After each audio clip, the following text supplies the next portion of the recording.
Hello and welcome to the 10th year of the Green Jacket League. This is the first inaugural episode of the Green Jacket Show with your hosts, Sprinkle and Snook. A little bit of things we have planned for you this year. We're going to be doing a weekly talk show. We're going to have some special guests brought out of the woodwork to come talk to you. Not all of them are going to be human. We're going to have some key matchups of the week. We'll look forward to those. And then we will also be giving out our own special patented Sprinkle and Snook awards, as we will talk about later in the show. So welcome to the pre-draft edition of the Green Jacket Show. So first, we're going to start off, we're going to introduce our notorious and just, awesome Green Jacket members. And we will start with our absolutely beloved and also appreciated commissioner, Chris Reed. The Lambo Leapers. Chris is basically two-time champion. Statistically, that makes him the most successful owner in league history. But we have a curveball this year because now he has a woman in his life. And as last year tells us, that just doesn't help his chances. We don't want another flaccid mistake this year, so. But on to our next member, Connor Kassler, down in the southern Oregon regions of who knows where. He changes his name pretty much every week. Let's hope he has a bounce back year, but you never know. He could probably trade away all of his good players again, so good luck, Connor. True. Good luck, Connor. Next, we have Black Nation, the Takeover. Arguably the worst name in the league because it doesn't make sense and the Raiders suck. But owned by Carlos Fonseca Sr., fun fact, he actually has a son named Carlos, I believe, based on his name. Mm-hmm. Interesting. There you go. I sure hope so. Next, Carl Hoffhines, the man on the edge. There's been a lot of talk this offseason about him getting the boot, but let's see if he drafts all those Broncos again and has another mediocre season. Relegation alert. Yeah. Well. All right, and after Carl, we have Swaggy P. Okay, first off, this is a terrible name. It's a horrible name for a fantasy team. Swaggy P is not a fantasy team. It is a person. He plays for the Lakers, and it's not even his real name. He's owned by David Reed, who just graduated high school. Who cares? He just graduated high school. It's over. Yeah. Oh, okay, on to the next one. The West Wing Ones. Owners Scott Larson and Chris Olsen. I'm not sure who has the most shirtless pics on Facebook out of those two, but definitely 1 and 2 in the league. Yeah. Keep them coming, I guess. There's an innuendo in there, but just keep them going. All right, and next we have Mr. Echo. Okay, comes from a great TV show. I love the show. Your name doesn't make any sense. It's a horrible name for a fantasy team. Also, I don't understand. Are you several hundred Mr. Echoes? Or just, a fantasy team of Mr. Echoes? It doesn't make sense. He got his ass kicked by the smoke monster. It's complete bullshit. He died just like everyone else in the goddamn show. Such a bad ending, though. So, alright, we're over it. It's done. It's done. 6 years ago. Come on, change your name. It's done. Luke Holt. A man from South Beach Fanatics. He's on the South Beach somewhere. He has a kind soul and good heart. I miss him dearly. He gets it broken a lot by unnamed mistresses, but on to the next one. Low blow. Alright. Next, we have a name based off of what I believe is a very good video game, Age of Empires 2, Elite Cataphracts. Great unit, horrible name. First off, you shouldn't even be getting to the Imperial Age. You should have already killed everyone by the Castle Age. You're a noob. Your fancy name sucks. You're not going to win the league this year because your name still is bad. Thank you, Stephen Reed.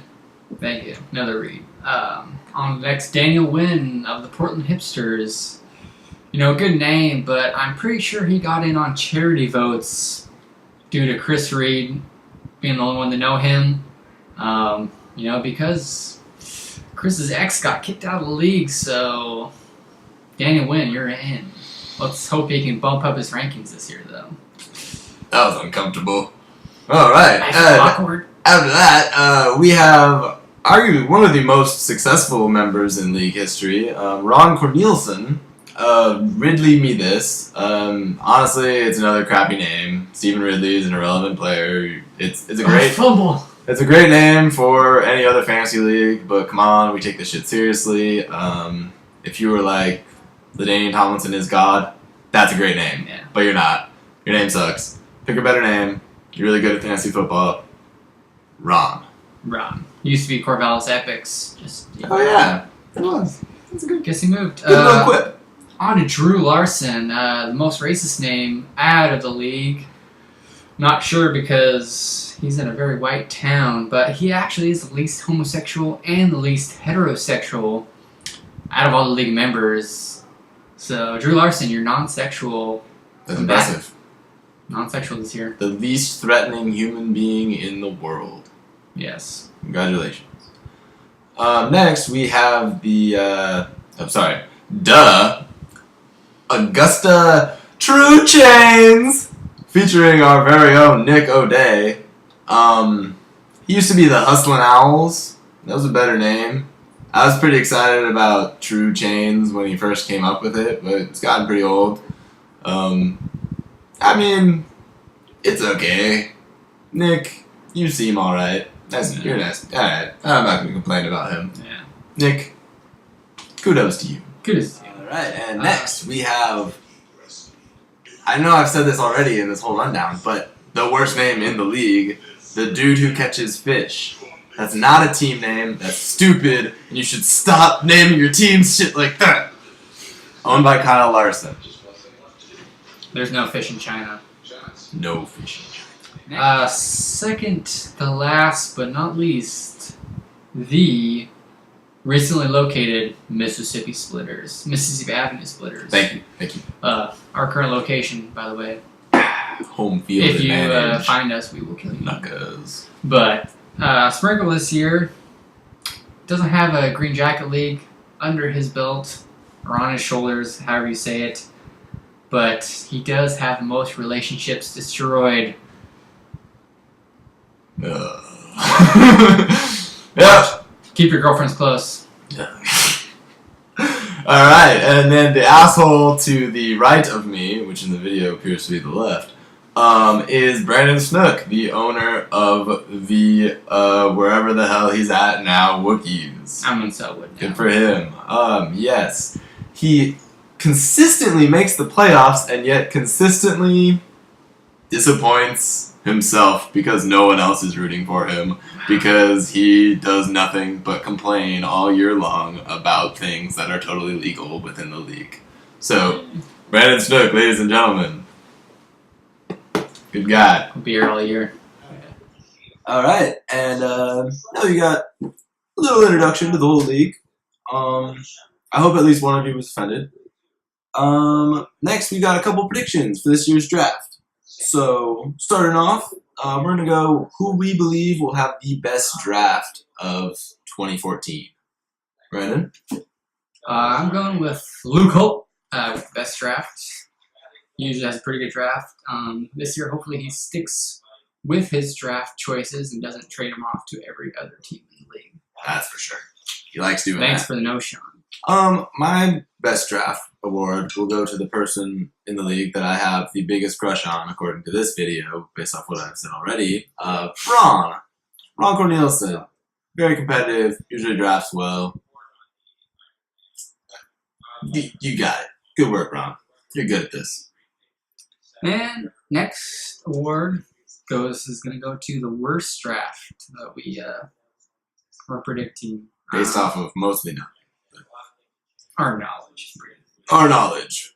Our vast knowledge. So go ahead. My worst draft of 2014 award will go to Kyle Larson because his drafts are always terrible. That's it. Yeah, I don't think China's going to make it even better. My worst draft, I'm going with Chris Reed, Mr. Featherbottom.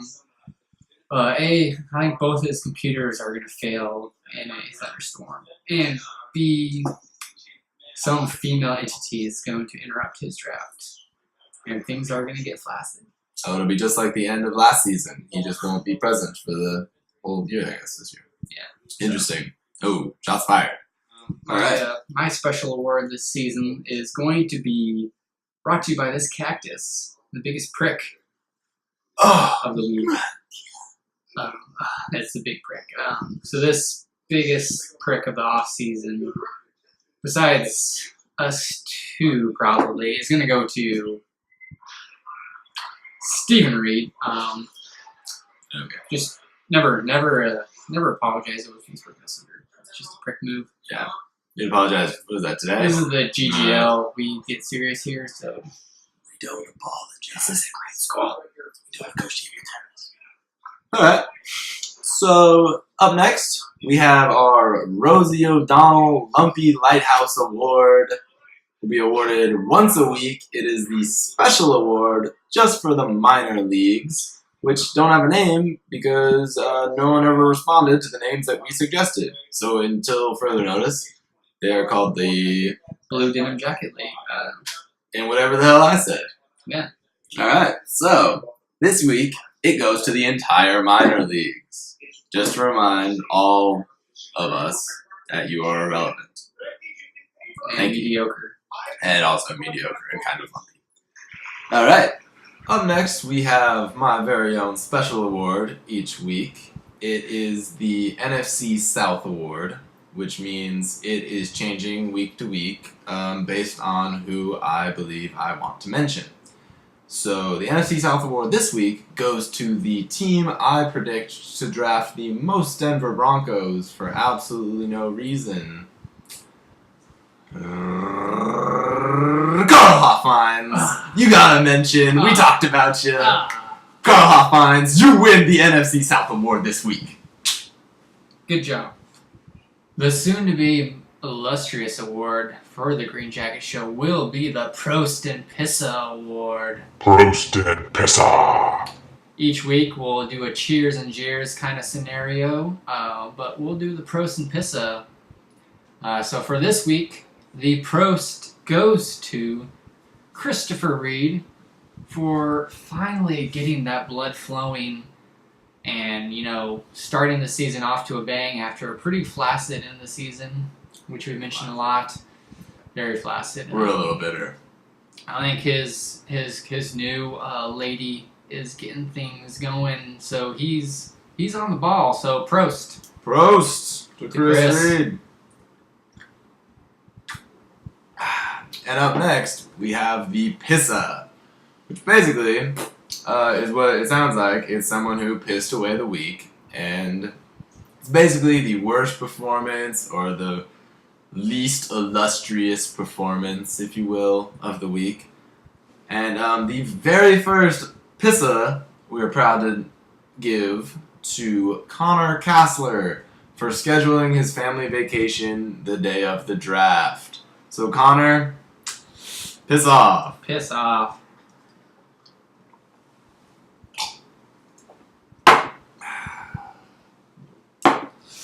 Go fuck yourself, Green Jacket League.